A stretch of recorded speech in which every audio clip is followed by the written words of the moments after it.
Sistemas operativos, planificación en tiempo real. Bueno, típicamente este tema no lo solemos explicar, pero este cuatrimestre hay una técnica que les vamos a pedir en el trabajo práctico que resuelvan, así que lo incorporamos. Esta técnica está enmarcada un poco dentro de los sistemas de tiempo real, así que vamos a ver un poquito de contexto sobre qué significa esto. Y después sí profundizar en el tema en cuestión con un ejemplo que es más que interesante. Bueno, vimos la clase pasada, planificación, ¿sí? Scheduling en inglés, y ya conocemos las cuestiones básicas de la lógica de planificación, tanto en mediano, largo como corto plazo en un sistema operativo, y la importancia que tiene, ¿no? De alguna manera la planificación es como el corazón de un kernel, porque dictamina lo que se hace, o más precisamente cuándo se hace y cómo se hace lo que se tiene que hacer. Vimos distintas responsabilidades, vimos algoritmos, se escuchan los bocinazos también, pero bueno. Y cuando veíamos algoritmos, vimos ventajas, desventajas, qué problemática trataba de atacar cada uno, y algunas cuestiones empezaron a aparecer, como por ejemplo monopolización de la CPU o starvation, como algunas problemáticas que algunos algoritmos sufrían, otros no, otros lo intentaban solucionar de alguna manera. Pero después hay toda una cuestión más compleja que podríamos llamar planificación avanzada, que tiene que ver con la planificación de sistemas multiprocesador, la planificación de sistemas multicore y la planificación de sistemas en tiempo real. Hoy vamos a hablar un poquitito, muy poquitito, de la planificación de los sistemas en tiempo real. Tan poquitito que casi que la pasamos muy por arriba. Podríamos decir que estamos entrando en un aspecto de planificación avanzado, de que la clase anterior, la que tuvimos el martes pasado, fue, si se quiere, planificación básica. ¿Eh? Entonces, para eso vamos a definir un poquitito qué es un sistema de tiempo real. ¿Está bien? Bueno, eh, acá me costó un poco encontrar esto, eh, que lo tendrán por ahí, un ejemplito ahí de Homero en la planta nuclear, ¿no? Hay un capítulo donde Homero está ahí eh, trabajando como siempre y de golpe la planta nuclear dice, bueno, faltan 15 segundos para la destrucción, 7 segundos para la destrucción, y entonces Homero en algún momento toca un botón y mágicamente todo se soluciona, ¿no? Eh, entonces ahí hay un sistema de software atrás que ejecuta tareas, que ejecuta procesos, que monitorea el entorno y al igual que un sistema operativo como el sistema operativo Windows que podemos manejar nosotros para hacer nuestras tareas diarias, responde ante eventos externos y realiza procesos para tratar de satisfacer las demandas. Pero como ya podemos ir imaginándonos, no da lo mismo un sistema que maneja una planta nuclear que un sistema que una computadora multipropósito que lo uso para estudiar, que lo uso para jugar. Entonces vamos a tratar de definir qué significa este sistema crítico, también conocido como sistema de tiempo real. A mí me gusta un poco más el término sistema crítico, pero veo que la bibliografía usa más la palabra tiempo real. Entonces, un par de ejemplos de lo que serían sistemas de software que están funcionando en contextos de este estilo. Acá hay algunos, ¿no? Sistemas que manejan experimentos en laboratorios químicos, en plantas industriales, sistemas que manejan cuestiones de robótica, control de tráfico aéreo, terapia intensiva, exploración del espacio, del mar, de la meteorología. Entonces, ¿qué pasa con todos estos sistemas que tienen que reaccionar ante eventos? Si pudiéramos tratar de preguntarnos ¿qué es lo que tienen en común? ¿En qué se parecen entre sí? En contraposición con otro sistema, yo acá le metí, tendría que haber puesto un sistema operativo, pero voy siempre al mismo ejemplo, ¿no? A un sistema multipropósito donde, por ejemplo, estoy jugando StarCraft, ¿no? ¿Qué se imaginan que tienen en común los sistemas de la izquierda? A ver, alguien que quiera emitir alguna opinión, mientras trato de dibujar un poco acá. A ver, ahí va. ¿Nada? ¿Alguien? No sé, siento que son como muy importantes, ¿no? Son muy Claro, pues críticos, son muy críticos. Tipo, si salta un error y algo sale mal, salimos volando todos. Claro, ahí va. deben ser muy precisos. Pero bien, hay dos cuestiones ahí, ¿no? Muy críticos, sí, pero queremos entender por qué. ¿Qué hacen que los hacen críticos, ¿no? Y la precisión, vamos a entrar ahora después, es cómo lidiar con esa criticidad. Pero ¿por qué son críticos? Me pregunto estos. No sé. Porque tienen data bueno, justo en tiempo real, puede ser, que hay que analizar que cambia constantemente. Claro, pero ¿qué pasa, digamos, ¿no? Con un sistema como este, por ejemplo. No puede fallar. No puede fallar porque si falla, las consecuencias son terribles, ¿no? Son mucho más graves que por ahí un sistema general, pero en particular es un poco al revés, digamos, o sea, la naturaleza de dónde están trabajando estos sistemas hace que el éxito de los mismos, dado que manejan entornos críticos de gravedad, donde puede estar hasta en riesgo la vida de una persona, eh, son sistemas donde la necesidad de responder ante eventos del entorno, que en general es eso, eh, es muy importante. O sea, que puedan responder de manera eh, apropiada y en tiempo y forma a los eventos de un entorno, ¿no? Y en caso de que eso no ocurra, de alguna manera el propósito del sistema está completamente comprometido, ¿no? Y las consecuencias son obviamente muy graves comparado con algo como esto, donde, bueno, si yo estoy jugando, ok, no está bueno perder porque el sistema empezó a funcionar lento, pero bueno, no es tan grave. E incluso si el sistema anda un poco lento en algunos momentos, yo puedo seguir jugando igual y no sufrir graves consecuencias, ¿no? Eh, bueno, bien, entonces, este tipo de sistemas, si tomamos la base de un sistema de software, vamos a analizar un poco, desgranar específicamente la diferencia, que la planteamos acá en el siguiente slide, ¿no? ¿Qué es lo que define para un sistema de tiempo real la correctitud del sistema, que el sistema funcione bien? Bueno, vamos a descubrir que son dos factores. El primero, el que ya conocemos de todos los sistemas, ¿no? Un resultado lógico de acuerdo al input, a la entrada que recibe, hacer un procesamiento razonable y correcto de salida. Pero también vamos a agregarle, siendo un sistema de tiempo real, una cosa más, que es el momento en el que se provee el resultado, el timing, la velocidad, ¿no? Esa doble combinación de responder bien y en el momento adecuado, o mejor dicho, no retrasarse, es clave para definir la correctitud del sistema. ¿Sí? O sea, un sistema de tiempo real que anda lento, anda mal, digamos, y no sirve directamente. Mientras que los sistemas de no tiempo real pueden funcionar, tal vez de forma lenta, no en un funcionamiento ideal, pero pueden funcionar igual.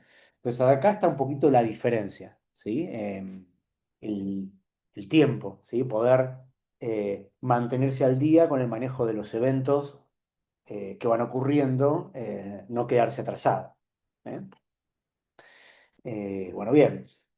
En el libro yo estoy basando un poquito esta clase en el capítulo de Stalin, el capítulo número 10 al menos en la novena edición, donde después empieza a hacer un detalle mucho más fino de aspectos del sistema de tiempo real que yo voy a saltear. Sí vamos a ver algunas características, pero hace un detalle que está bastante bueno sobre qué pasa con el tema de qué tan rápido tiene que responder, si es realmente en tiempo real, si es próximo al tiempo real, y hay un poco de caracterizaciones que están buenas ahí, pero bueno, las salteamos.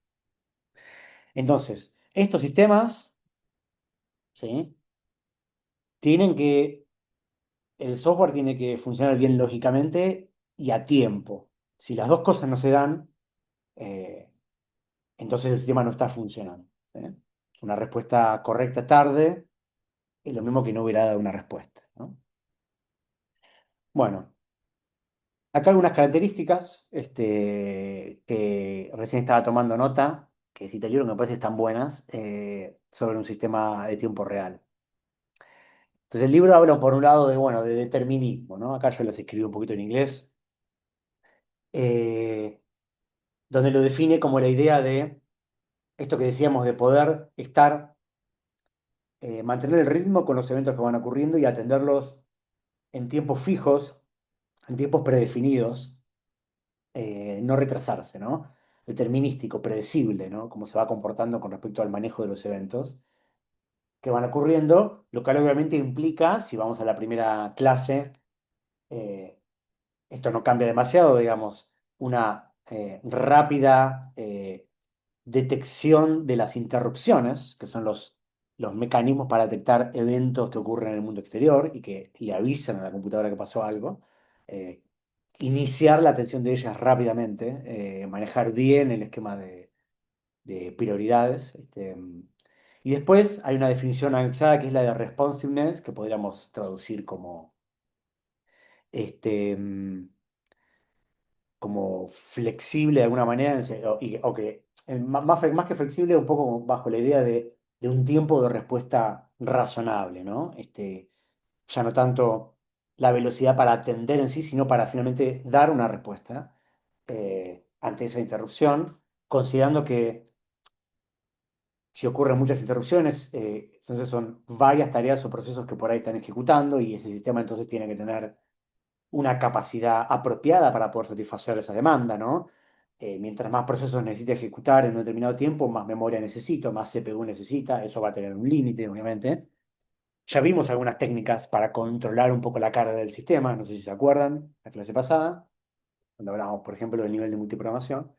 Entonces, el determinismo, ¿no? Para estar al día con los eventos y la capacidad de poder responder rápido, esas dos conforman como el corazón de las características de un sistema de tiempo real. Eh, y después hay otras tres ahí que me parecieron bastante interesantes, que son las siguientes. Primero, el libro habla de user control, en el sentido de que es importante en un sistema de tiempo real que el usuario, o más precisamente el administrador del sistema, tenga la posibilidad de hacer un fine-tuning eh, muy complejo y variado sobre el comportamiento interno del kernel, en particular de la planificación de ese sistema de tiempo real, pero no solamente eso, ¿no? También de otras cuestiones como el manejo de la memoria, el uso o no uso de diversas técnicas que vamos a estar estudiando en unas clases más adelante. Eh, Cuestiones que en un sistema multipropósito, como Linux, Windows, Mac y otros, eh, no suele estar tan a disposición porque no son sistemas tan pensados para ser de tiempo real. Entonces eso está más escondido o en algunos casos no está. Hago un paréntesis acá. Eh, yo siempre tiro como estas dos categorías, no son las únicas, hay más y hay muchas formas de clasificar los sistemas o los sistemas operativos. A veces se habla, por ejemplo, de sistemas batch, como sistemas que trabajan tareas de manera planificada sin tener un usuario que las está mirando y que simplemente las ejecutan durante la noche o durante días. Entonces es una especie de lista de tareas que tienen que ejecutar y que no necesariamente tienen que tener una respuesta inmediata. Entonces es como que se bachean, se encolan tareas.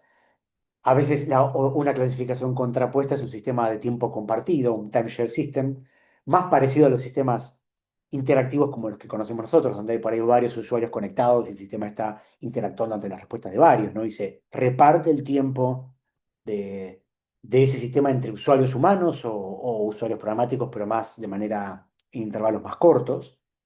Esas a veces son otras clasificaciones que hace tiempo no damos. Y yo después en esta otra clasificación muchas veces digo sistema multipropósito, como un sistema que está pensado como para servir un montón de cuestiones. Entonces tiene un poquito de todo y nada demasiado complejo de nada. Y doy los ejemplos de los sistemas que usamos para uso cotidiano, ¿no? Como Windows, Linux, Mac. Y la otra categoría, que no necesariamente es la única, podría ser la de sistemas de tiempo real. RTOS es la clasificación en inglés, Real Time Operating Systems. Eh, Suele aparecer por ahí. Dicho esto, vale hacer la siguiente aclaración. Linux y Windows son sistemas mucho más versátiles de los que en realidad yo inicialmente planteo, y ambos, no las primeras versiones de Windows, pero sí las primeras versiones de Windows que eran para servidores, Windows NT, Windows Server 2000. eh, no sé si ahora Windows sigue teniendo una línea de sistemas operativos para servidores con otro nombre, que sería Windows Server algo, no lo sé. Eh, y Linux también, ambos, a pesar de ser sistemas multipropósitos, tienen incorporada un poco la funcionalidad de sistema de tiempo real. Ambos la tienen. Así que no son estrictamente sistemas multipropósitos y nada más. También tienen, configurados apropiadamente, eh, características para funcionar como sistemas de tiempo real. eh, no tengo estadísticas sobre cuánto se usan para eso, se usan principalmente para otro tipo de naturaleza, pero lo tienen embebido, ¿sí? Tanto Windows como Linux. Linux, sin ir más lejos, tiene eh, tres planificadores de corto plazo, eh, donde los que se usan típicamente es uno del medio, que tiene como prioridades y hace un manejo con un time slice donde corta la ejecución de los procesos con un quantum y tiene distintas colas con niveles. Esa es la planificación clásica, pero si se configura de manera particular al iniciar, toqueteando algunos archivos en algo que no es muy conocido, pero que está, se le puede activar un planificador para funcionar de tiempo real, que se llama Real Time Scheduler o algo así. Entonces, Linux lo tiene. Em, Así que quiero dejarles esto, no es si alguien les dice, che, pero Linux en realidad también es de tiempo real. Bueno, es cierto, tiene esa funcionalidad. Yo no sé cuánto está usada en la industria, pero la tiene embebida.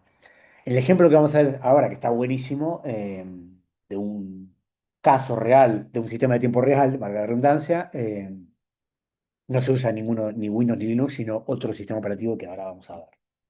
Pero bueno, quería hacer ese paréntesis que me parece que estaba bueno. Eh, Estas características, preguntan por ahí, pueden ser atributos de calidad de un sistema, de confiabilidad. Totalmente, Juan, totalmente. Donde acá cobran mucha relevancia, pero la realidad es que todas estas características están en todos los sistemas operativos, solo que por ahí de manera más débil en un sistema multipropósito, ¿no? Probablemente. Bueno, entonces, user control, me había quedado ahí la posibilidad de tunear más finamente cuestiones sobre la planificación y muchas otras cuestiones. Algo que por ahí en un sistema multipropósito no se puede o se puede en menor medida. Reliability, me pareció muy buena esta característica. Podríamos traducirlo como confiabilidad. Y yo la mejor resumen que puse es ese texto que escribí ahí, ¿no? Que el sistema tenga la posibilidad de, dentro de lo posible, porque obviamente no se puede contemplar todos los casos, pueda arreglarse a sí mismo o solucionar algún problema que ocurra y seguir funcionando, ¿no? Esa es un poco la idea, ¿no? A veces parece como algo demasiado loco, ¿no? Que se arregle a sí mismo, digamos, ¿no?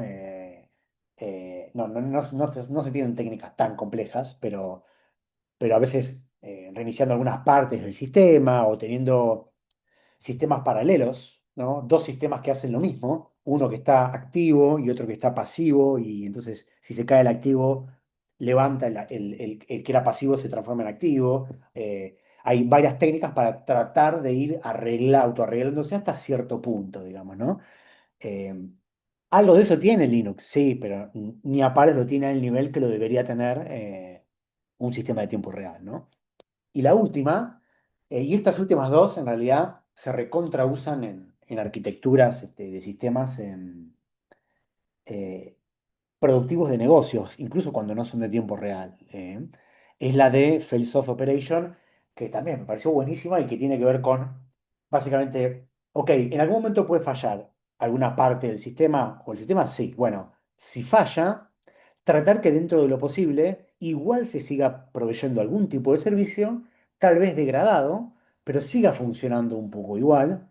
Y muy importante en un sistema de tiempo real, donde vamos a ver que las prioridades están desde el vamos en las tareas y en los procesos, que las tareas más prioritarias sean, si algunas tareas continúan ejecutando, que sean las de más prioridad, inevitablemente, ¿no? Porque por algo lo son, ¿no? Determinan mucho más el no fracaso de la misión del sistema. ¿Está bien?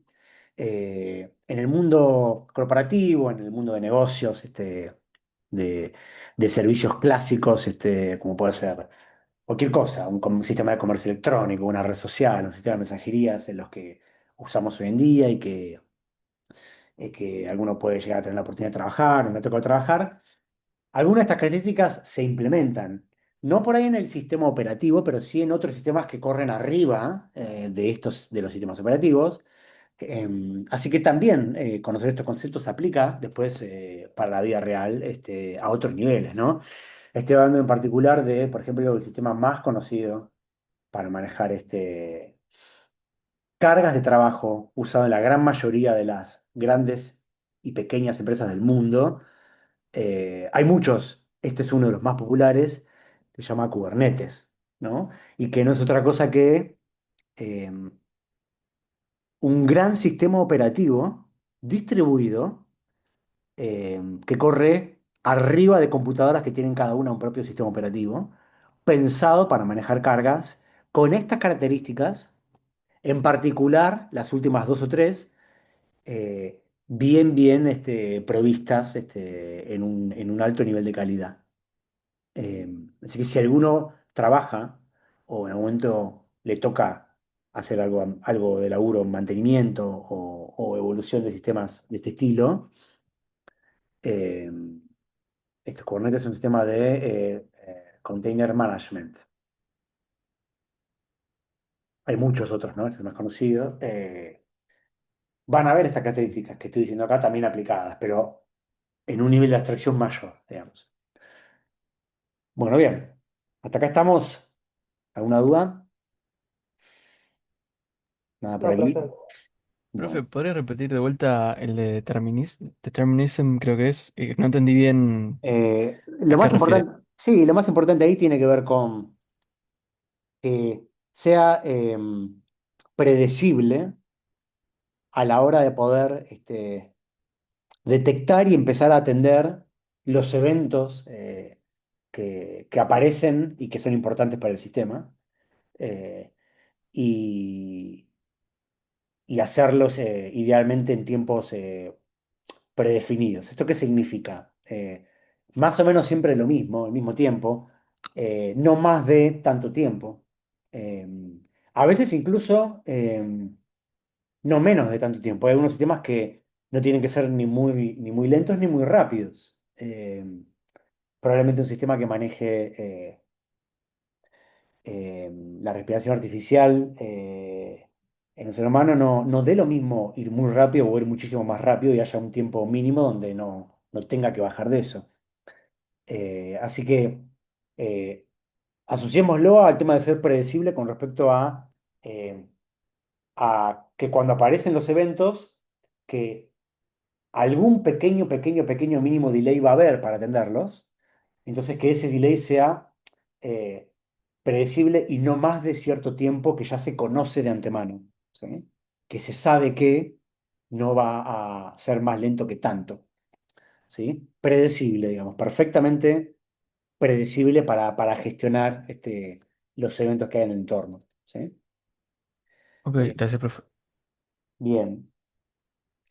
Eh, bueno, eh, una de las partes más complejas entonces de los sistemas de tiempo real es la planificación. De esto se trata un poco el capítulo que yo leí, donde los algoritmos que vimos son algo muy simplón que ahora se complejiza muchísimo más y donde aparecen características técnicas, pequeñas tácticas para tratar de resolver esto que es recontra complejo. con respecto a atender rápido, atender por prioridad y atender bien. Pero para, entre comillas, felicidad de todos, o tal vez de algunos, los algoritmos o las técnicas para planificación en sistema de tiempo real es algo que no vamos a ver este cuatrimestre y tampoco es algo que van a tener que estudiar para el final, digamos. Esto queda como un gran pendiente que si en algún momento lo empezamos a dar, bueno, lo avisaremos. Así que esto queda así en blanco, yo lo voy a saltear, pero no quiero dejar de decir que acá hay todo un tema para desarrollar, ¿no? ¿Cómo se hace en detalle fino la planificación, el scheduling, en los sistemas de tiempo real, ¿no?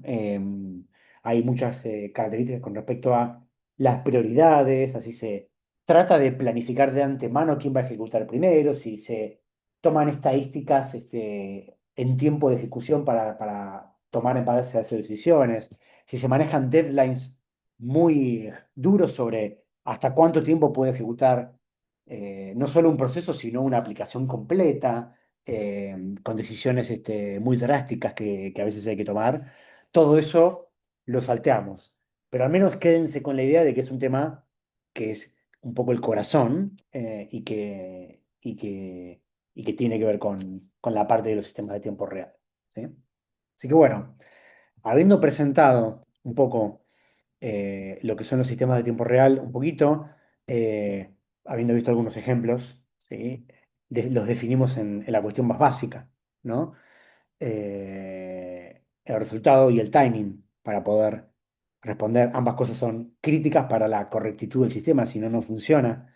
Y habiendo tirado algunas características por ahí que son todas muy importantes, que estén bien soportadas, y diciendo, bueno, ok, este gran tema no lo vemos por ahora, nos salvamos.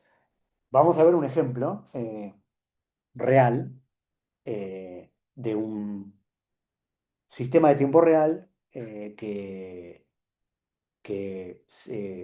se usó, se llevó adelante en una misión muy, muy interesante, muy importante, y que, bueno, cuando lo pusieron a funcionar, se encontraron con un problemita que tuvieron que resolver. Así que vamos a ello. Yo le llamé historia de un bugfix remoto, ¿sí? Y estamos hablando de... ¡Chan, chan! ¡Chan, chan! El Mars Pathfinder. Cuando ocurrió esta misión, la gran mayoría de ustedes no habían nacido, no me canso de decirlo, perdón. Estábamos hablando del año 1997, eh, y allá por esa época, bueno, la NASA, los principales proyectos de exploración del espacio ocurrieron para los que conocen la historia, allá por los 60, digamos, por la década del 60 y los 70, en la época de la Guerra Fría, donde bueno, las dos grandes potencias, Estados Unidos y Rusia, competían para ver quién era el mejor, digamos, ¿no? Y entonces arrancó la carrera espacial. Y en ese momento se llegó a la Luna y pasaron un par de cosas interesantes y en un momento dijeron, che, ¿qué onda Marte? ¿No? Queremos ir hasta Marte, o por lo menos conocerlo un poco más. Entonces ahí se encontraron con un pequeño primer problema, ¿no? Que claro, para llegar hasta la Luna, que había sido el primer objetivo, se tardaba, no sé si vos ahí, corregime Fede, pero 2, 3 días en llegar hasta ahí. Eh, pero claro, ¿cuánto se tarda en llegar hasta Marte? ¿No vale googlear? ¿Alguien sabe? Más o menos. Creo- 2 meses, ¿Y no ¿puede es, ser? no no, es creo que dependiendo la, son la ventana? ¿No es dependiendo la ventana de 6 transferencia? meses o 3 años, tengo entendido. 6 meses La lo ventana mínimo. mínima creo que En, son la- 6 en meses. la- en el momento en que el planeta Tierra y el planeta Marte y no sé si algo más está lo más cerca posible, tirar algo y que llegue tarda más o menos entre 7 y 8 meses. Tirar algo y que llegue. Entonces, bueno, no era obviamente tan fácil mandar humanos hasta ahí, aparte de que la cantidad de problemas para resolver al día de hoy no están resueltos, son un montón. Entonces, lo que se dijo fue, bueno, ¿por qué no mandamos alguna sonda o algo para explorar y que, bueno, nos recabe información y nos mande fotos, cosas que hay? Así que allá por el año 70 arrancó esa segunda mini carrera. Muy resumidamente, Los rusos son los primeros en lograr mandar algo que llega a Marte, una especie de sonda, pero cuando la sonda llega a Marte tuvo un aterrizaje complicado, se rompió y no llegó a transmitir nada. Entonces medio que se lo considera un fracaso. Pero fueron los primeros. Y después Estados Unidos, creo que en el año 70 y algo, logra lanzar una o dos dispositivos, sonda, no sé qué, que llegan y transmiten algunas boludeces y listo. Un detalle interesante, esto me encanta, como todo lo que va a venir alrededor de esto, es que uno manda hoy en día un mensaje, ¿no? Por WhatsApp a alguien que por ahí está en Japón y eso, vos le mandas el mensaje y hasta que ves el doble tilde azul, por ahí pasan, no sé, algunos milisegundos, digamos, ¿no?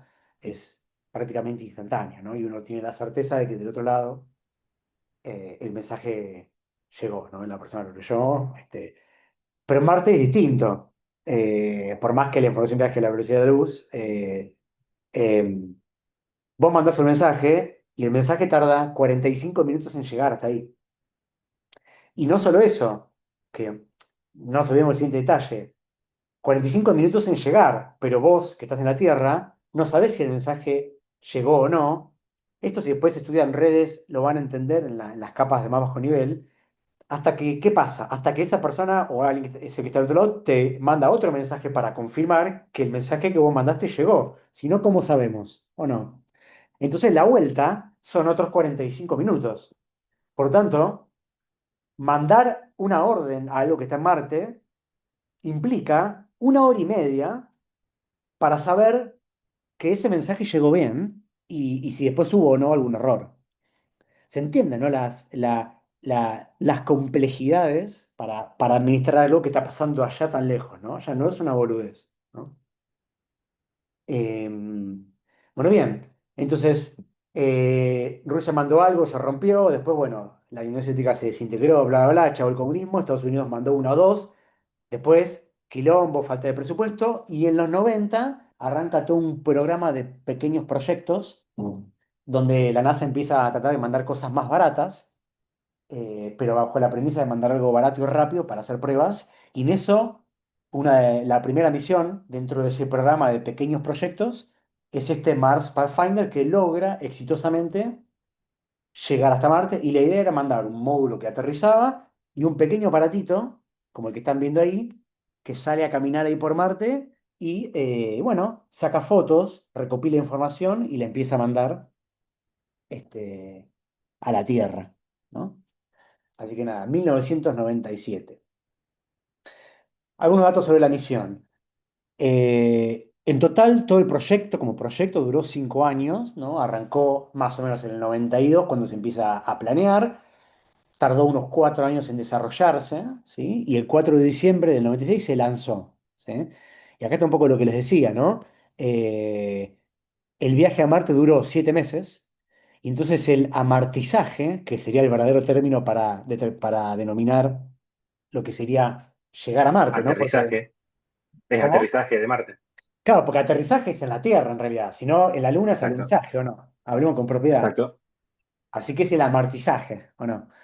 Eh, ocurrió el 4 de julio de 1997. Yo creo que acá los tipos acomodaron un poco la fecha para que sea el día de la independencia, ¿no? Porque el 4 de julio no es estoy equivocado, el día de la Sí, Sí, independencia sí, de los sí, sí. Yankees, así que yo creo que por ahí iba a llegar el 2 o el 3 y dijeron, no, esperar un poquitito para que, bla, bla, bla, porque es mucha casualidad, pero bueno. Aterriza en la nave en Marte, empieza a mandar información. Los tipos tenían estimado que más o menos la sonda estuviera funcionando por más o menos un mes, un poquito menos, y finalmente eso excede las expectativas y logran que esa sonda esté funcionando por 3 meses, donde no me acuerdo, no tengo registro qué día, en septiembre de 1997, unos 3 meses después, ocurre la última comunicación y entonces, ya habiendo excedido el tiempo de vida útil que se esperaba, se considera que el proyecto termina y bueno, nada, obviamente no van a recuperar ese robotito, el robotito está ahí, ¿no? Y ahí se considera terminada la misión, ¿no? Eh, Fíjense, ¿no? 5 años de laburo y 600 millones de dólares pasado al valor de hoy para una toma de datos de 3 meses, ¿no? Y sin embargo debe haber sido increíble, ¿no? Eh, Y bueno, todo eso para generar fotos como estas. Esta es una foto posta sacada por ese rover ahí de Marte. Supongo que será la primera foto sacada desde Tierra. No sé si las sondas que mandaron en el 70 tienen algunas fotos. No, ya había imágenes, pero ¿Sabían? bueno, esta fue mejor. Esta fue la primera sacada por un rover que tiene como diferencia que se puede mover. Este fue el primer aparatito que se podía desplazar Claro, por Marte. Los anteriores aterrizaban y se quedaban en el lugar. claro, claro. Este, qué loco, ¿no? La obsesión por llegar a un lugar que está lleno de rocas y polvo y nada más. Pero no se sabía. De hecho, los No. anteriores tenían experimentos biológicos para tratar de determinar si había vida.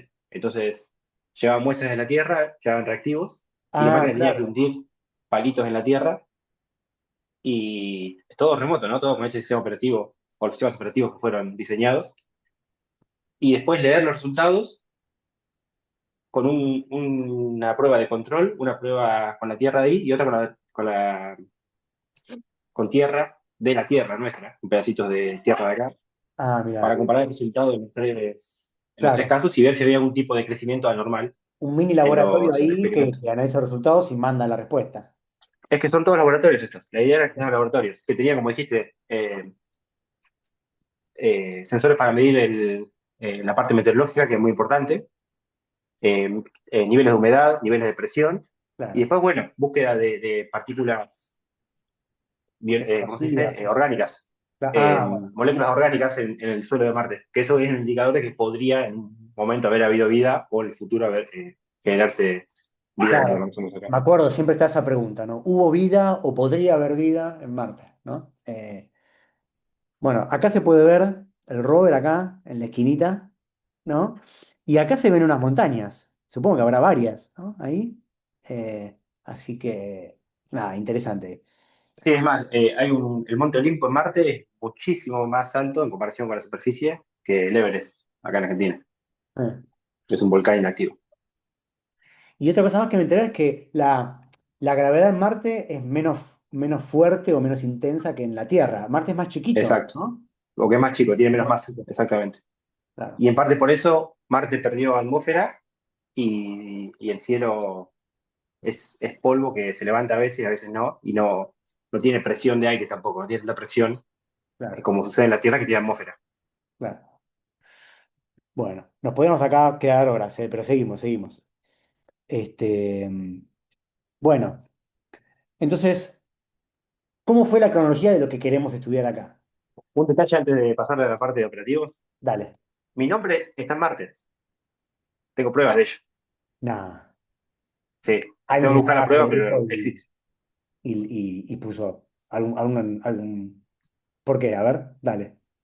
Porque cuando salió una de las últimas misiones que mandó otro rover a Marte, no me acuerdo si era el Curiosity o el otro, tengo que fijarme, esto fue en 2016, 2017, Mm. la NASA te publica, dice, che, vamos a enviar tal cosa, si querés puedes enviar tu nombre. Entonces vos te anotás, te genera un cupón como si fuera un boarding pass Sí. y lo envías en una tarjeta de memoria. Entonces, yo tengo la garantía dicha por NASA de que mi nombre está en Marte. Y Qué también mi bueno. nombre está dando las vueltas al Sol en este momento, porque hay una sonda que se mandó al Sol y está dando vueltas al Sol. Muy bueno, boludo. ¿Por qué no Así me que eso es el orgullo avisaste? más grande que tengo. O sea, orgullo de mi vida son el bebé que está por acá, haber enviado las cosas al Marte y al Sol y dar la clase de operativo, obviamente. Muy bueno. Che, la próxima que se pueda mandar algo, avísame que también quiero mandar mi nombre o algún mate o algo mío. Dale. Y es gratis, ahora me fijo. Acá está el primero, ¿eh? Ahí El va. primer bicho.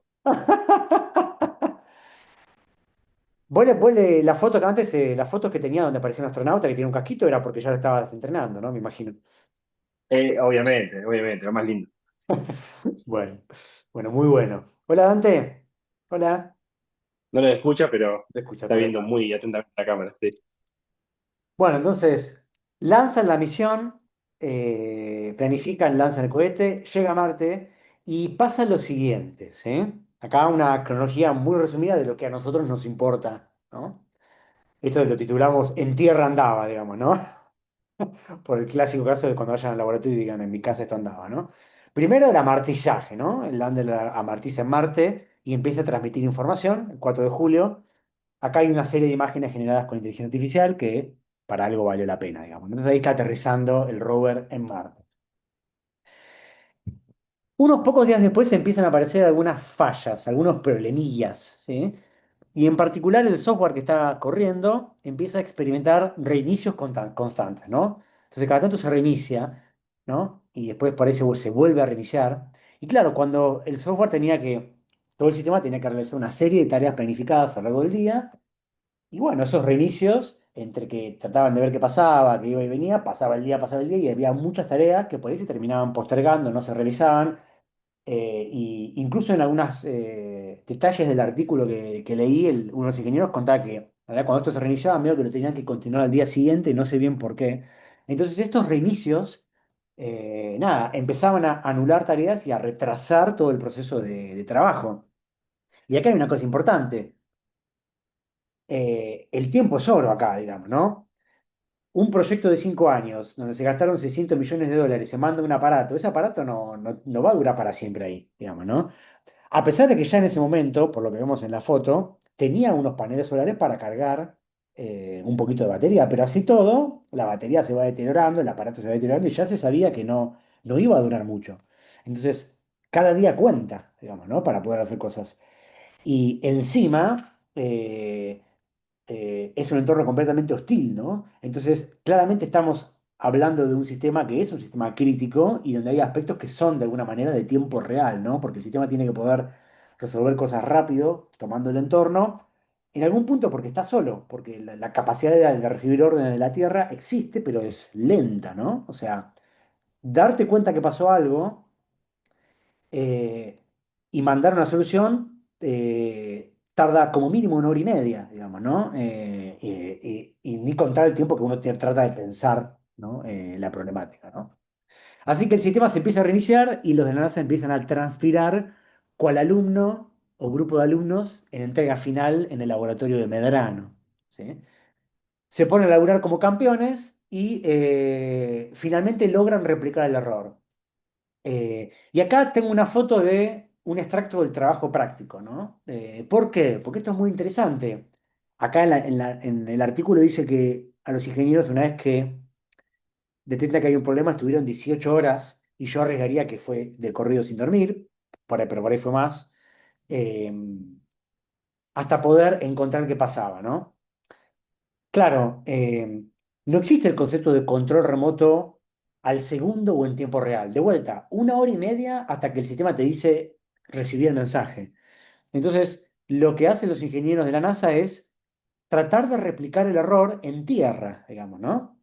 Con el sistema de software y un montón de hardware que tenían, que funciona igual que ese de la Luna. Y en el sistema, de la Luna, no, pero de Marte, el sistema en tierra, le activan unos logs muy detallados que indicaban gran parte de los eventos que ocurrían en el sistema, unos logs que no están activados en Marte porque se iba a generar muchísima información, probablemente el sistema en Marte no tenía tanta capacidad de almacenamiento, y no lo habían testeado para tener esos logs activados en Marte, ¿no? Pero bueno, en Tierra lo activaron, ¿no? Entonces acá yo quiero dejar este mensaje, ¿no? La importancia de los logs, ¿no? Entonces, ponen a funcionar. Y la importancia, perdón, la importancia de los logs y la importancia de tener un sistema que se suele llamar de preproducción o canary, que es lo mismo que tiene en producción, pero donde pueden ejecutar pruebas y procesos, que no sea producción. Claro. Acá lo que pasó fue que tenía un ambiente que era un espejo, era el mismo aparato, pero parado en alguna parte, imagino, en Nuevo México o en alguna sede de la NASA. Que es lo mismo que en lo que a nosotros nos pasa como desarrolladores de sistemas, es tener un ambiente que sea idéntico a producción, idéntico, que no esté publicado para usuarios, pero que se comporte igual, de tal manera que cuando tengas una prueba que no se puede reproducir en producción, por la razón que sea, tienen este otro para romper. Bien. Eh, sí, alto tema ese, ¿eh? Eh, bueno, entonces amartizaron, tuvieron fallas, transpiraron, logran replicar el error y una vez que lo logran replicar, entienden el problema y entonces deciden, hacen un arreglo en el software, dicen, bueno, esto se puede arreglar por software y mandan, y acá lo puse así, que me pareció muy divertido, digamos, el fix, el patch, lo mandan a Marte. Obviamente en el año 1996 Git no existía, así que esto es algo más simbólico, digamos.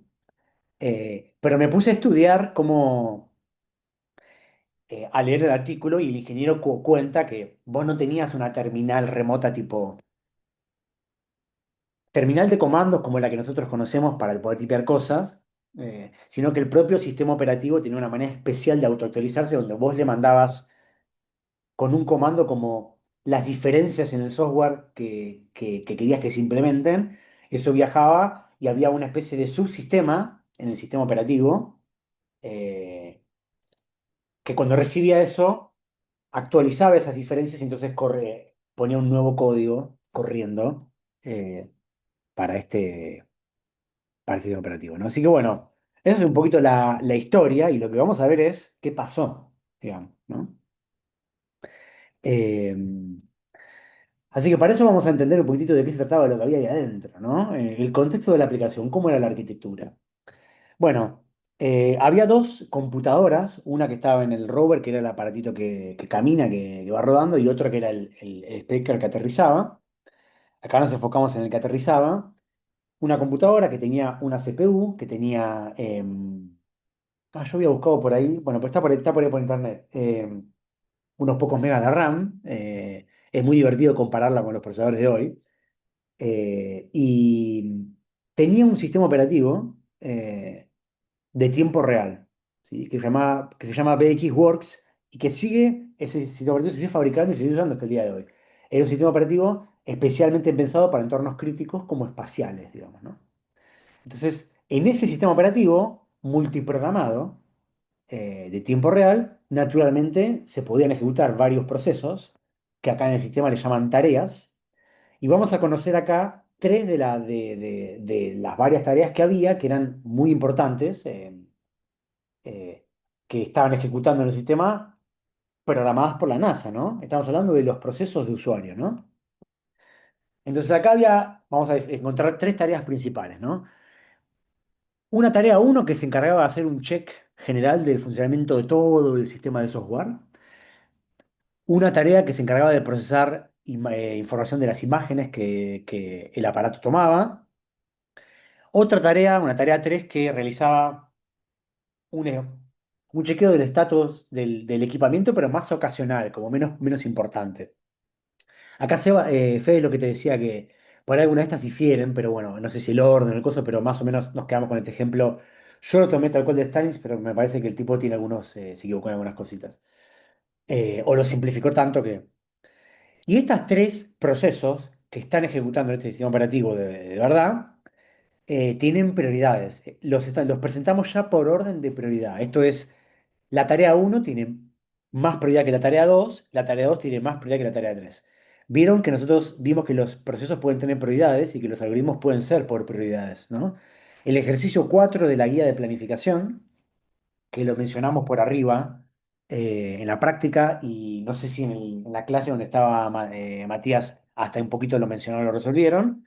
eh, es un ejercicio donde vos planificás, donde los procesos tienen cada uno una prioridad y ejecuta el que tiene más prioridad primero, ¿sí? Donde la prioridad ya está predefinida de antemano, ¿no? Entonces, cada uno de estos procesos tiene una prioridad y por lo tanto cada uno va a ir a su propia cola según la prioridad que tenga, ¿no? Esto es un gráfico que ya conocemos, ¿no? Que ya vimos, ¿no? La planificación multinivel que vimos en la clase pasada y que ustedes tienen que implementar en el trabajo práctico. ¿Está bien? Acá está el sistema operativo, ¿no? Se llama VxWorks. Si lo buscan por internet, está. Y está buenísimo porque se vende como eso y está genial. Esta es la página de este sistema operativo. ¿Eh? Se venden como el sistema operativo número uno para el tema de tiempo real para Mission Critical Systems, ¿no? Así que tan mal no debe ser porque se debe seguir vendiendo hasta el día de hoy, mientras aparece un bot que me quiere decir algo y yo lo insulto, digamos. Bueno, seguimos. Sistema operativo. ¿Sí? Bueno, volvemos. Ahí va. Y la planificación de este sistema operativo es round robin. O sea, cada cola tiene un quantum y hay un round robin donde se van escribiendo los procesos. Donde obviamente, si hay un proceso en esta lista, va a ejecutar antes que uno de esta lista y antes que uno de esta lista. ¿Estamos de acuerdo hasta acá? Hasta acá se entendió el contexto o no. Si quieren me pueden preguntar si algo no se entendió, porque ahora presentamos el problema, digamos, ¿no? Mientras Fede agrega, un montón de información súper divertida. ¿Estamos bien hasta acá? Bueno. Entonces, ¿qué fue lo que los ingenieros se dieron cuenta que pasaba con estas tres tareas, con sus prioridades definidas de acuerdo a la importancia que tenía cada una? ¿Sí? Bueno, pasaba algo como lo siguiente, y acá me robo un gráfico del libro. Ah, un dato importante para agregar acá abajo. Las tareas uno y 3 compartían un recurso en memoria. Acá nos tenemos que adelantar a un tema que en realidad todavía no vimos y que vamos a ver la clase que viene. Obviamente sabemos que todos los procesos comparten tiempo de la CPU, cada uno en un momento distinto, y que los dispositivos de entrada salida no se pueden compartir en el sentido de que si hay un dispositivo de entrada-salida, mientras alguien lo usa, el otro tiene que esperar. Eh, pero lo que vamos a ver más adelante es que hay varios recursos más en la computadora que los procesos pueden querer usar y pueden querer competir por el uso de ellos que tal vez no se pueden compartir al mismo tiempo. Recursos como archivos, recursos como, vamos a nombrar algunos más adelante llamados semáforos, o simplemente variables compartidas en memoria o espacios en memoria RAM que vamos a considerar más adelante, recursos compartidos que por ahí varios procesos quieren poder escribir o leer. Esto, que vamos a ver en profundidad la semana que viene, ocurría en estas tres tareas, en estas dos tareas, ¿no? Tarea uno y 3 necesitaban poder acceder a una variable global, a la misma variable en algún lugar de memoria que estaba compartida de manera deliberada, pero no acceden al mismo tiempo.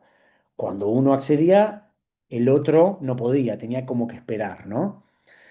Este concepto que lo vamos a recontra desarrollar la clase que viene, acá vamos a hacer un mini avance para entender cómo funciona la toma de este tipo de recursos, ¿no? Haciendo uso de un efecto súper loco que es este.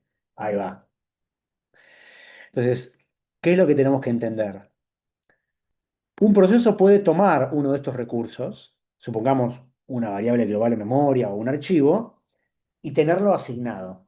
Y una vez que lo toma, ese proceso puede continuar ejecutando, ¿sí? Haciendo uso de la CPU, y mientras se ejecuta, hacer uso de ese recurso, ¿no? Y hace uso del recurso que lo tiene como asignado a sí mismo. Si en ese momento aparece otro proceso que quiere tomar el mismo recurso, si ese recurso es un recurso exclusivo, que está tomado por el proceso uno, entonces este otro proceso se va a quedar bloqueado y va a tener que esperar a que ese primer proceso lo libere. ¿Está bien? Eh, el proceso 2 queriendo tomar un recurso que está ocupado y entonces bloqueándose, usando un estado que nosotros ya conocemos, ¿sí? El estado bloqueado. Mientras tanto, el proceso uno puede continuar ejecutando, haciendo uso de ese recurso que tiene tomado. Eventualmente, se supone que el proceso uno deja de usar el recurso y por lo tanto oficialmente lo libera. Y una vez que lo libera, entonces, si estos recursos están bien sincronizados, que es un concepto que vamos a ver la semana que viene, el proceso 2 se va a desbloquear y una vez que se desbloquea va a poder tomar finalmente el recurso que estaba esperando y poder utilizarlo. ¿Está bien? Esta mecánica es una mecánica común y que la necesito adelantar porque es lo que va a pasar acá. ¿Está bien? Estamos hablando de este recurso que estos dos comparten, la tarea uno y la tarea 3. Entonces, ¿qué se dieron cuenta los amigos de la NASA que ocurría? Bueno, lo siguiente. Empezó a ejecutar la tarea 3, ¿no? O sea, están ejecutando todas, ¿no? Pero en un momento empieza a ejecutar la tarea 3, es la que tiene menos prioridad, pero bueno, eventualmente ejecuta. Y después de ejecutar un rato, decide tomar ese recurso compartido, que en ese momento, supongamos, estaba libre. Entonces, toma ese recurso y lo empieza a utilizar. ¿Bien? Tenemos un planificador round robin y aparte multinivel. Entonces, eh, en este momento, el proceso 3 es desalojado, ¿sí? Preempt en inglés es la traducción para desalojado, ¿sí? Porque llegó un proceso de mayor prioridad a Ready, en este caso la tarea uno. Hasta acá es medio el Gantt que conocemos, ¿no? La tarea uno empieza a ejecutar, tiene más prioridad, pero en un momento intenta tomar ese recurso y se encuentra con que ese recurso está ocupado. Entonces, vamos a asumir que, como pasaba acá y en muchos casos ocurre, no queda otra que esperar. Con el recurso no se puede hacer nada, está ocupado. Entonces, esta tarea está obligada a bloquearse. Después, eventualmente, continúa ejecutando la tarea 3, ¿no? Y sigue utilizando el recurso, tal vez todavía no lo liberó, está procesando, está haciendo cosas con ese recurso, y después de vuelta es desalojado, pero esta vez porque llega otra tarea, la tarea 2.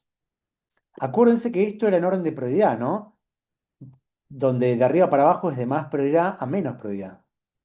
Entonces, ¿por qué está pudiendo ejecutar la tarea 2? Bueno, primero porque tiene más prioridad que la tarea 3. Che, pero tiene menos prioridad que la tarea uno. Sí, pero la tarea uno está bloqueada. Entonces no está lista para ejecutar, ¿no? Entonces ejecuta la tarea 2. Después eventualmente vuelve a ejecutar la tarea 3, libera finalmente el recurso involucrado y entonces cuando le toca la tarea uno se desbloquea y puede finalizar. A todo este quilombo, esto tendría que haber puesto una transición acá, pero le llamamos inversión de prioridades.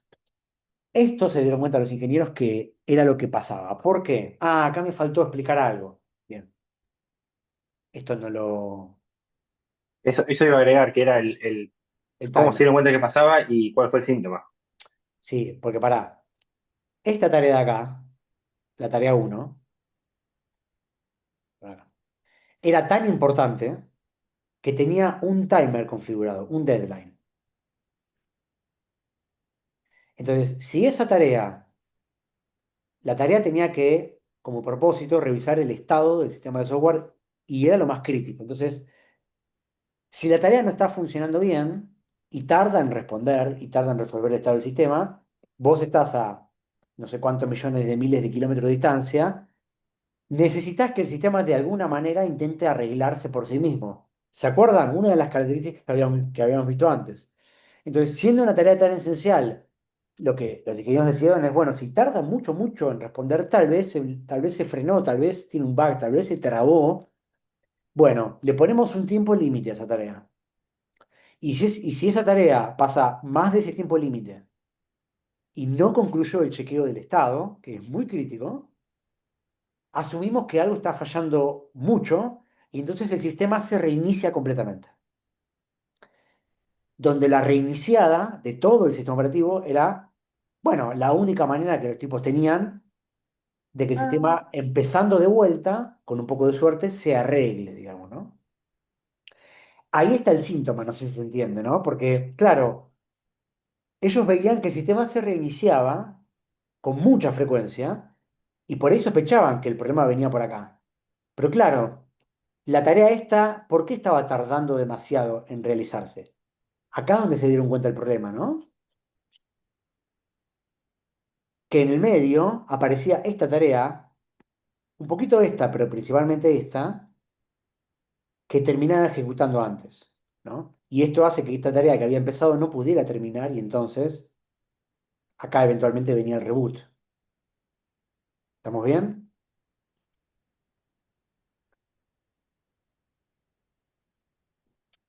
¿Se entiende más o menos el problemilla? Entonces, acá frenamos un poco y miramos, ¿no? A este problema se le llama inversión de prioridades. ¿Por qué es importante, digamos? ¿Quién me puede decir, si esto fuera una pregunta de parcial, por qué nos molesta esto, digamos, en una oración que tenga sentido? No vale Fede que respondas, ni Dante. Un Porque proceso. hace Bien. que no pueda terminar la primera tarea y entonces siempre va a entrar en el bucle de reiniciarse. Está bien, pero conceptualmente, en términos de estrategias de algoritmos de planificación de corto plazo, en términos de la estrategia del algoritmo de planificación de un algoritmo multinivel como este, por qué está mal esto? Porque en Porque ese va en procesamiento contra. esperado bloquea a un proceso de alta prioridad. Ahí va, ahí nos acercamos un poquitito al tema. Esto que está pasando acá, voy a cambiar de color. Esto que está pasando acá está pésimo para este sistema. ¿Por qué? Porque yo estoy diciendo, tengo un sistema de prioridades donde hay algunos procesos que tienen más prioridad por sobre otros, y en este sistema, miren lo que terminó pasando. Este ejecutó antes. Si no tiene más prioridad, tiene menos. Eso no está bien si mi algoritmo es por prioridades. ¿Se entiende? O sea, no se logra el espíritu del algoritmo de corto plazo que yo quería tener acá. Entonces, al final del día no tengo prioridades si me está pasando esto. ¿Está bien? Es como si yo implementara un sistema de round robin con Quantum y por alguna razón las interrupciones de reloj no se atendieran, entonces los procesos nunca se interrumpieran. Bueno, no tengo Quantum, ¿no? Entonces, ¿está claro un poquitito? Se me invierten las prioridades. Ergo, mi algoritmo por prioridades no es un algoritmo por prioridades. Entonces, al pedo, digamos, ¿no? Entonces, yo quiero poner el foco ahí, digamos, ¿no?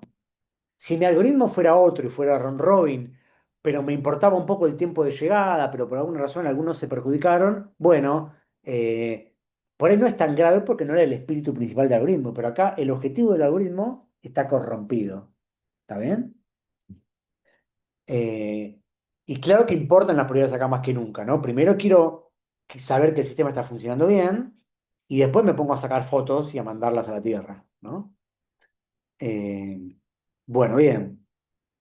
Entonces, reproduciendo este problema en la Tierra, los ingenieros detectan que esta tarea, que no es larga en ejecutar, estaba tomando mucho más tiempo desde que empezaba hasta que terminaba, porque alguien que tenía menos prioridad le terminaba ganando. Entonces dijeron, che, se nos invierten las prioridades. ¿Sí? Eso es oficialmente el problema de inversión de prioridades y agrego algo más. Eh, Olvidémonos por un segundo del proceso 2. Hagamos como que este no existe. Acá podríamos decir que ya la tarea uno se encuentra esperando por la tarea 3, ¿o no? Porque la tarea 3 primero tomó este recurso, y entonces por lo tanto tarea uno espera a la tarea 3 y la tarea 3 tiene menos prioridad, ¿no? Eso obviamente tampoco está bien, ¿no? Pero recordemos el contexto del anterior, mientras voy para atrás y se va a entender poco porque queda todo escrito. Está todo bien con la CPU, pero cuando un proceso toma un recurso, no se lo puedo sacar, siendo un recurso, por ejemplo, un espacio de memoria compartido. Entonces, pero bueno, Eh, Puedo, pero veremos la clase que viene por claro, qué y cómo. por ahora vamos a decir no, digamos. Entonces, vale notar que el hecho de que la tarea uno se tenga que bloquear esperando por algo que depende de la tarea 3 no está del todo bien o no es del todo ideal. ¿Está bien? Eso es un primer cosa para notar y eso ya se llama inversión de prioridades. Bien. Ahora acá ocurría algo todavía peor, ¿sí? Y que a mí me parece que es el verdadero caso, digamos, ¿no? Porque estos casos a veces uno los puede tolerar, a veces.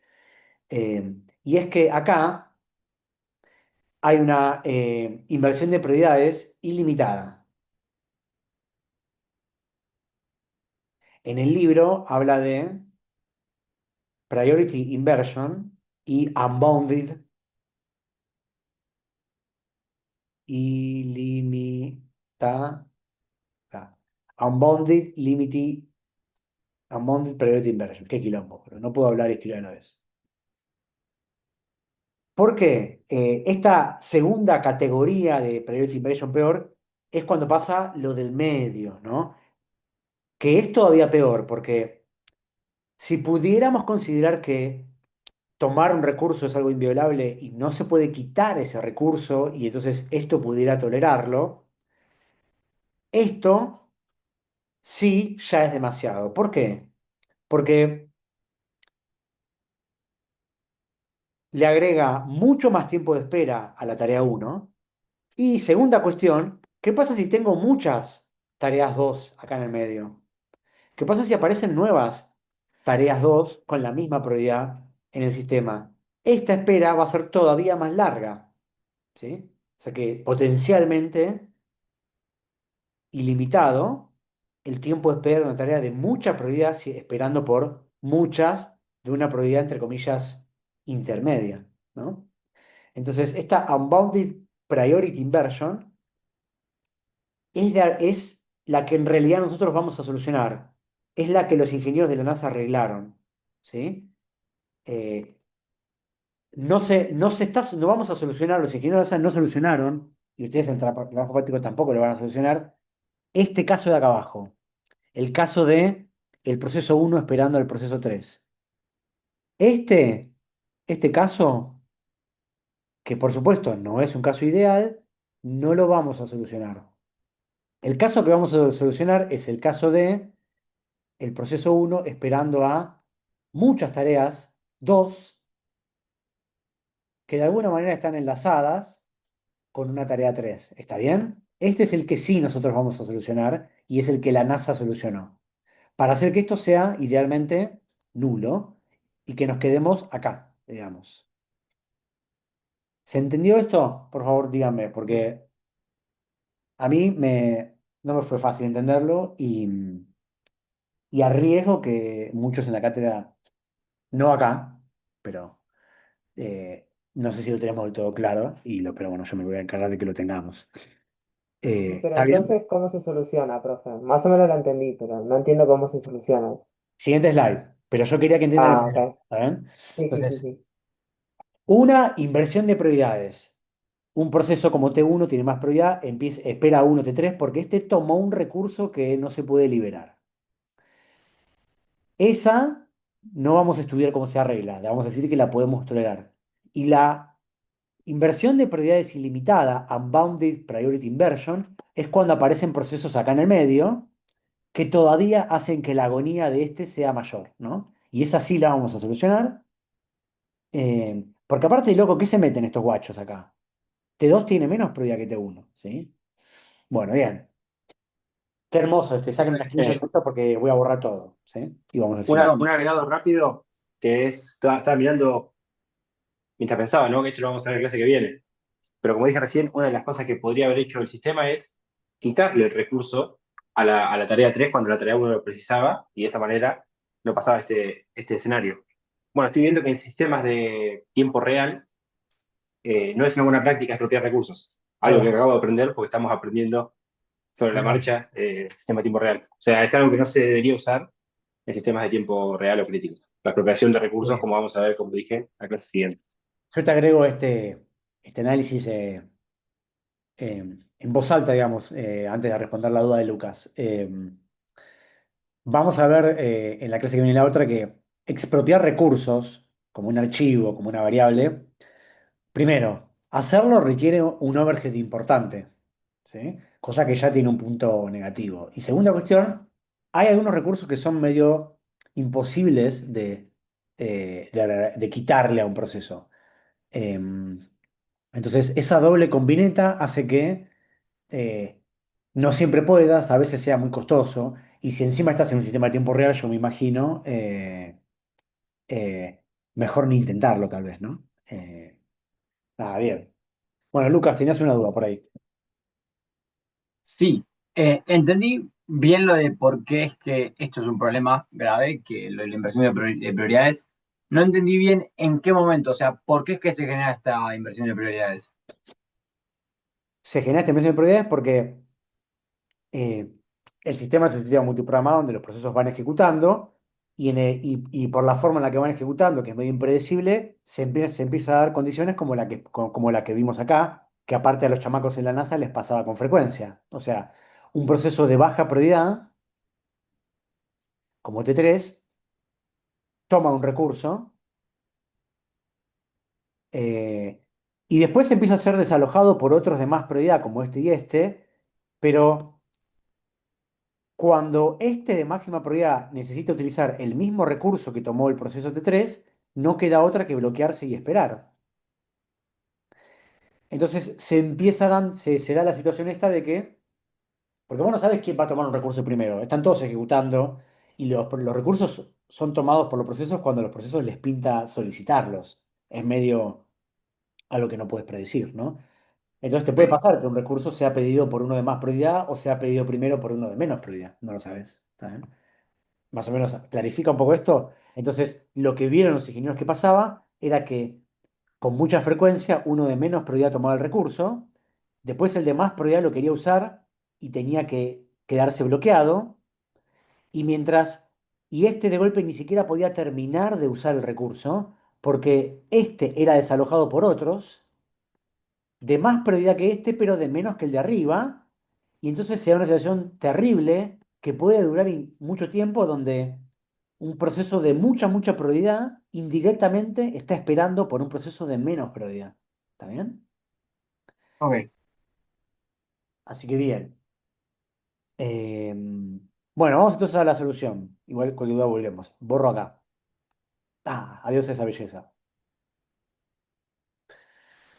Bueno, entonces hay varias soluciones posibles. En el libro se plantean dos y una de ellas es la que conocemos. Es una pavada la solución en sí.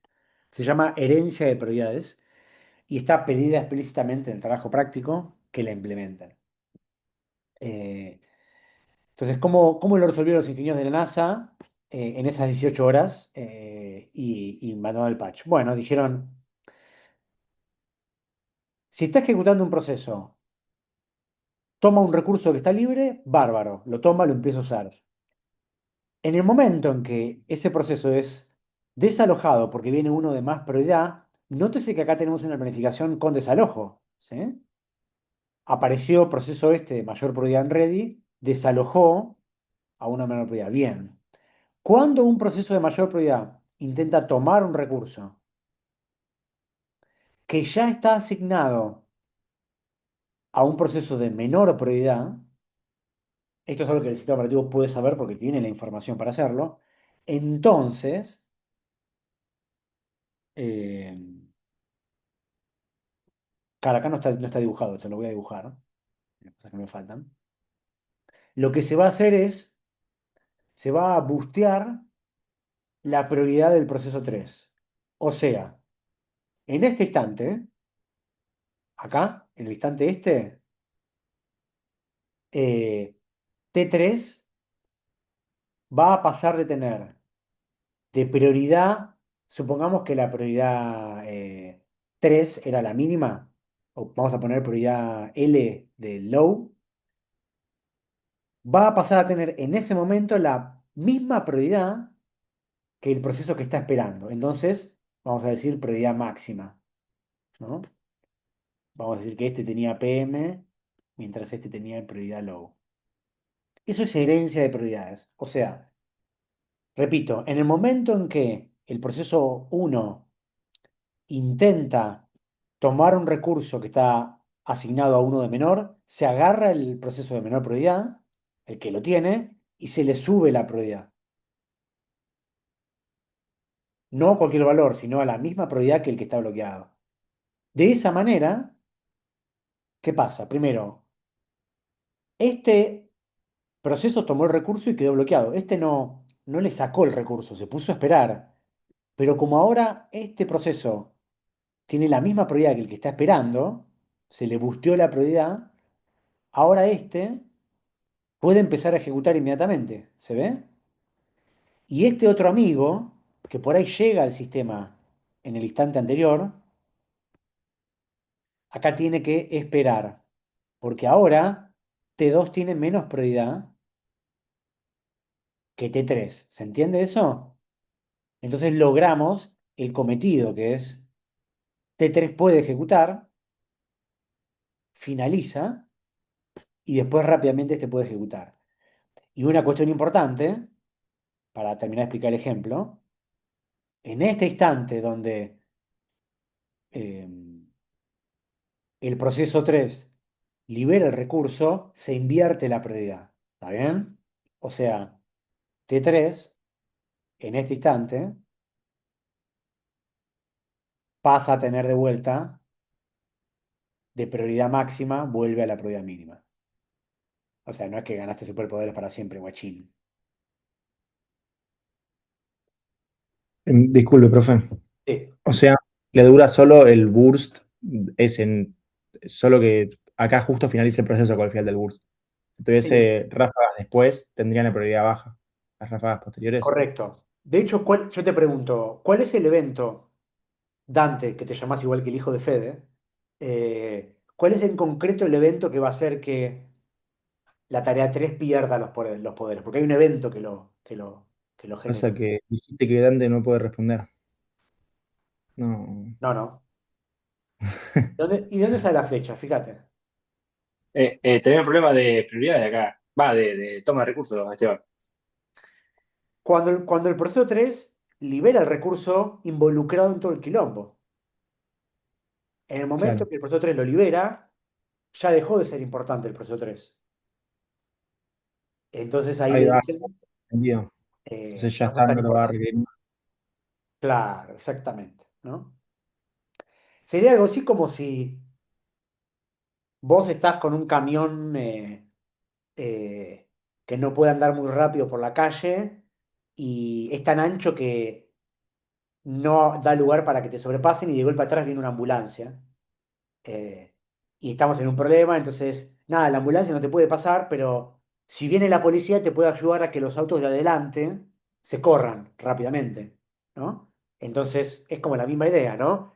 Te ayudamos a que vos avances rápido para que el que está atrás tuyo pueda avanzar, y cuando vos llegaste a la esquina, vos camión, saliste, y ahora la ambulancia pasó.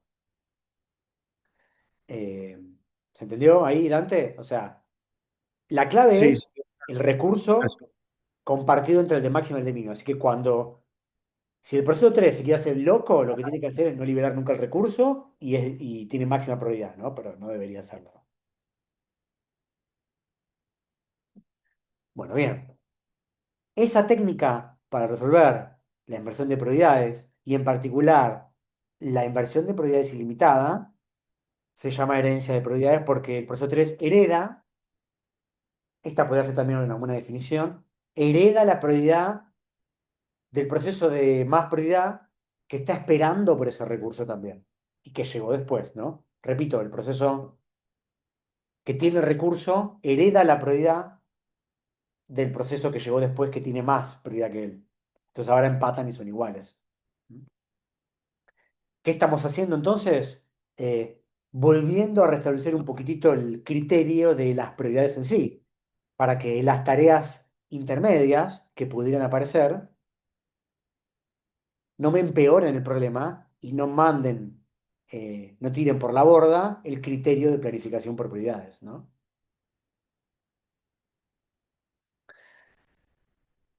Bueno, ¿dudas hasta acá? No, profe. Sáquele un screenshot muy bueno, esto queda grabado, ¿no? Porque estas flechas que hice son importantes porque es parte de la explicación y no lo tenía, ¿no? Así que queda. Bueno, entonces, con esto vimos sistema de tiempo real, una breve explicación, ejemplos. Lo definimos, le tiramos un par de características.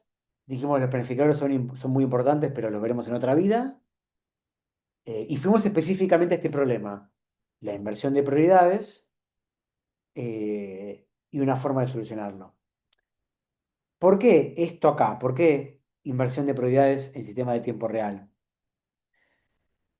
Porque justamente la bibliografía lo explica en el marco de este tipo de sistemas. Esto no significa que un sistema multipropósito con un planificador de prioridades no pueda tener resuelta la posible inversión de prioridades con una herencia. Pero, ¿tiene sentido arreglar un problema que no sabes si va a ocurrir o que tiene baja probabilidad de ocurrir o que si ocurre no es tan grave? O sea, recordemos un criterio importante que tenemos que tener como ingenieros, que es que bueno, lindo y barato no existe. Y si yo quiero el sistema perfecto que resuelva todo, me puede salir muy caro, ¿no? Entonces, uno dice, bueno, la herencia de prioridades, ¿qué tanto puede hacer? Bueno, cada pequeña lógica, cada pequeño problema que yo agregue para resolver a un sistema genérico, que tal vez es usado principalmente para navegar por internet y jugar a StarCraft, es un poquito más de overhead que yo estoy agregando, ¿no? Por eso los sistemas multipropósito normalmente no tienen esta herencia de prioridades o alguna otra solución. Y sin embargo, en sistemas de tiempo real cambia un poco la ecuación, porque como el timing es importante y entonces las prioridades existen e importan, acuérdense de esta característica, ¿no? Eh, es importante para nosotros que el sistema sea determinístico, que no tarde demasiado y que si empieza a haber algún problema, por lo menos los servicios más importantes sigan funcionando. Y dentro de lo más importante, si hay procesos que hacen distintas tareas, los más críticos primero. O sea que la prioridad tiene que respetarse al máximo posible. Entonces, bueno, si mi sistema es un sistema de tiempo real que maneja un submarino abajo del agua, el respirador artificial o un dispositivo en Marte, este tipo de problemas cobran mucha más relevancia y entonces hay que solucionarlos. Por eso lo vemos acá, ¿no? Eh, Más allá de que, de vuelta, nada impide que lo tenga un sistema multipropósito, pero tiene más sentido en sistemas de tiempo real. Esto, Eh, como tantos otros problemas que no estudiamos, que también se tienen que resolver acá, ¿no? Dale, Fede. Algo que leí en el capítulo 18 o 19, no me acuerdo, del otro libro, el Silver's Chats, el del Sí, dinosaurio, eh, es que decía que cuando uno lidia con un sistema de tiempo real, aparece una latencia que antes no nos importaba tanto. Una latencia que va entre la ocurrencia del evento en el mundo exterior y la respuesta dada por el sistema. sí, Entonces, ocurre el evento. Primero, se tarda un poco entre que ocurre el evento y llega la interrupción a la CPU, que esa es la parte que conocemos, por lo menos que vimos en las clases 1 y 2 de esta materia. Eso se puede acortar, pero es un tiempo que no se puede eliminar. Ahora, lo que sí se puede modificar, y lo que está pasando acá, es lo siguiente, es la latencia de despacho, que es desde que llega la interrupción a la CPU hasta que el sistema operativo lanza el manejador de interrupciones correspondiente. Si ese claro, tiempo se hace muy largo y además luego la respuesta del manejador de interrupciones se demora, tenemos una latencia tan alta que el sistema deja de hacer el tiempo real. claro. Y es por eso que la tarea uno acá no cumplía el objetivo, porque debía hacer algo en un momento dado, no lo cumplía, y el sistema operativo decidía, a través de otro proceso, decidía reiniciar todo porque no estaba haciendo lo que tenía que hacer. Eh, y un dato que estaba leyendo, Esteban, es que este sistema operativo ya tenía habilitada la inversión de prioridades. Mejor dicho, tenía la opción de habilitar la inversión de prioridades, Me pero estás no estaba jodiendo. habilitada por un concepto que vemos nosotros. O sea, los ingenieros decidieron enviar el aparato con las inversión de prioridades, mejor dicho, con la solución con la herencia de prioridades deshabilitada. ¿Por qué? Porque suponían que era demasiado overhead para un caso que tal vez no iba a ocurrir. Entonces, Mirá, para no sobrecargar la CPU, decidieron no habilitar la herencia de prioridades y tuvieron este problema. Si lo hubiesen enviado siendo más precavidos con la herencia de prioridades habilitada, ergo, más consumo de CPU y más overhead, no les pasaba lo que les pasó. claro. Que Eso aparte está nos llevó a perder buenísimo. datos.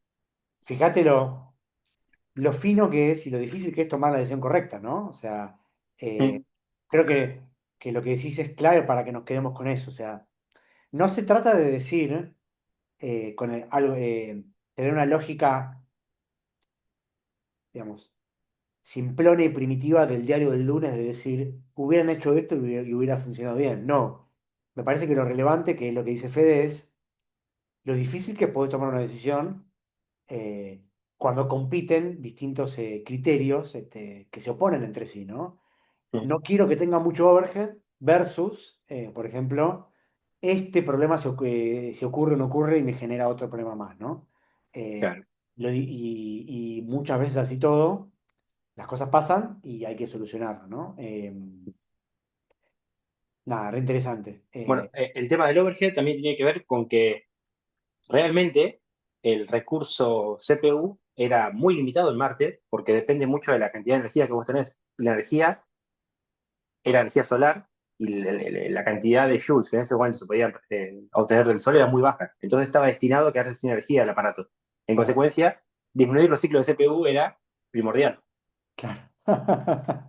Increíble. Eh, y otra cosa es que cuando estaba leyendo este caso y lo de inversión de prioridades y sistema de tiempo real, yo pensaba en muchas veces que me pasó en la vida laboral, y esto ya es recomendación para los que trabajan y para los que van a trabajar, de encontrarme con un problema en los programas, en el software que escribíamos en la empresa, que ocurría muy de vez en cuando y que era difícil de reproducir.